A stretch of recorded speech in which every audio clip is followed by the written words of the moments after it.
little storm clouds, and welcome back to my channel, or welcome to my channel if you are new here. Today I'm going to show you how to get this fully functional cat tree house for your Sims. Your Sims can totally live in this, other than it doesn't have any ceilings, so it is open to the elements, but you know, it's fine. It's the Sims, they'll live, maybe, unless it's thunderstorming and they get struck by lightning, but you know, it's fine. It's all a bit of fun. Before we start, make sure you have bb.moveObjects turned on. If you already know how to put that cheat on, go ahead and skip to whatever timestamp I put on screen. If you don't know how to do it, then I'm going to quickly go over that for you. So first of all, press Ctrl Shift and C, and this bar will pop up in the top left hand corner. If you are on a console, hold all 4 shoulder buttons. If you don't know what the shoulder buttons are, is the back 4 buttons on the controller. In here, type bb.moveObjects on. I will write it on screen how it is supposed to be wrote. It is pretty much all one word other than the on part. Just have a space before you write on. Once you've done that, press enter, and then to get rid of the cheat bar, press the same buttons you did before to open it. Now let's get on with the tutorial. I'm going to grab the cat tree I want to use. I'm using this one. It's a little bit more complicated than some of them. There's a lot of levels to it, and this is the one that I did originally. But if you want to keep it simple, you could do it with something like this or like this in the same sort of way, but a lot easier because you're not adding as many levels to it. But I'm going to grab this for now and just pop it aside. Now draw a room. It can be any size, it really doesn't matter because we're going to have to readjust it anyway, and another room on top of that room, and then delete the room underneath. Super simple. Now we've got a floating room. Now pick your cat tree up, and we're going to size this up 4 times. So we have something like this. The room I've done is not far off, so what we're going to do is first raise it up till it meets the right height by using this big arrow here. And then we need to adjust it slightly. The cat tree will move, you just have to move it around as you go. And what you want to do is leave a gap here. We need to leave a gap down this side because if we did this and place another room here at this height, it doesn't work because the 2 different heights of rooms don't work next to each other. So we're just going to leave a little gap there, and the cat tree is going to end up being placed here. Now we're going to repeat the same step with the rooms. Draw a room and draw another room on top. Delete the bottom room, and then this room we want to match up with this. So I'm just going to raise it up till I think I've got it to the right height. We can always adjust it when it's in here, so don't worry too much. And pull this across into the little box we have here, making it the correct size. Like I said, it might move, just shuffle it around till it's in the correct place. And we have something like this. Now we want to do it to these ones up here. For these ones it is a little bit different. We want to draw 4 rooms on top of each other. So we're just going to room up, and then the last one, and I'm just going to resize it with all these rooms. It really doesn't matter. And you want to line up this room with this. Just get it as close as you can. You can always adjust afterwards and delete all of the rooms underneath and drag this over the top. And yeah, I do need to move it up once, and it's already the correct size. I've done pretty well there, and we're going to repeat the same thing on the other side, drawing those 4 rooms, adjusting this one till it is the correct height-ish, deleting the rooms and dragging it across to be on top of there, and slight adjustments, and just move this back into place. So I think that is as close as I'm getting with this. It's never going to be absolutely perfect, like coming all the way to the edge. Now we need to delete the walls. To do that, I use the sledgehammer tool, and I just click and drag on one wall, and it will only delete walls if you've clicked on the wall first. So now we have something like this.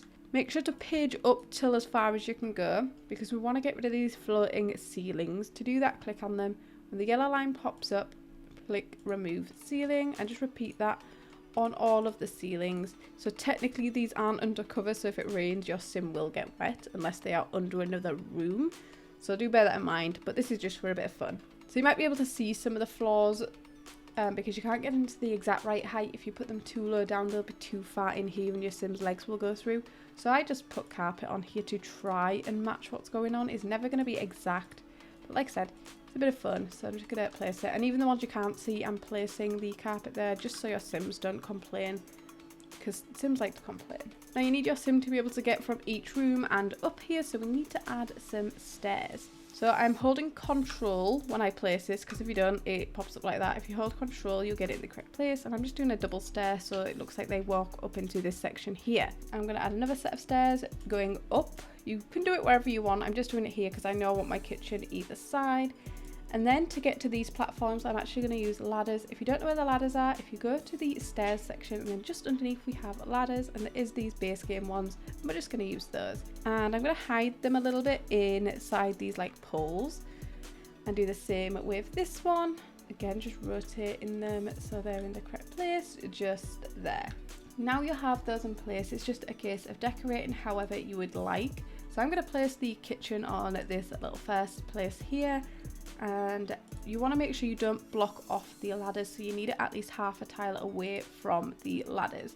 So I'm just placing this. I'm going to put my quarter tile placement on, because I believe if I place it here it should work. So quarter tile placement just gives you the quarter tile instead of doing it as a half tile.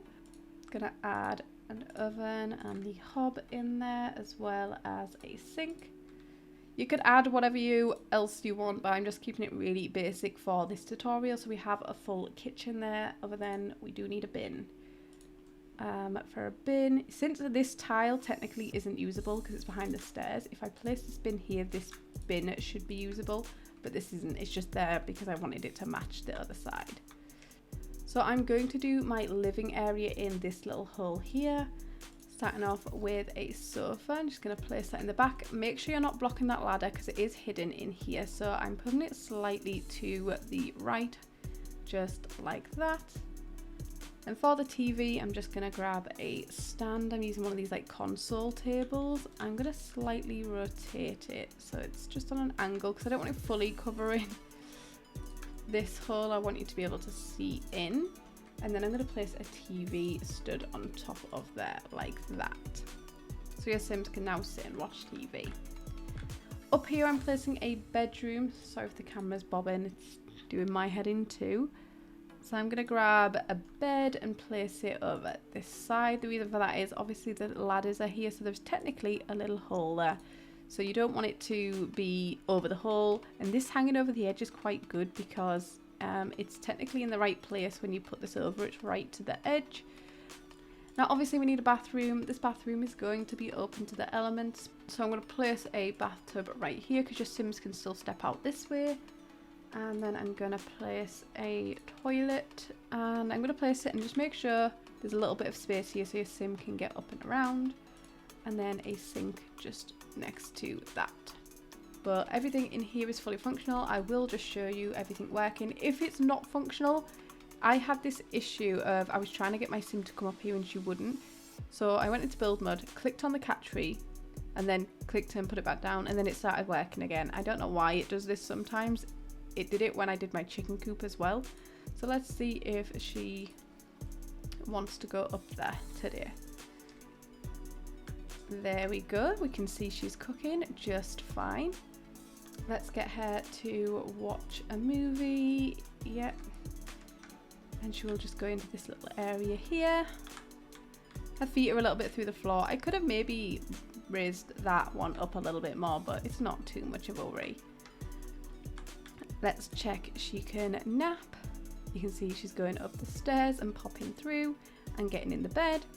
And let's see she can do everything in the bathroom. So wake up from your sleep.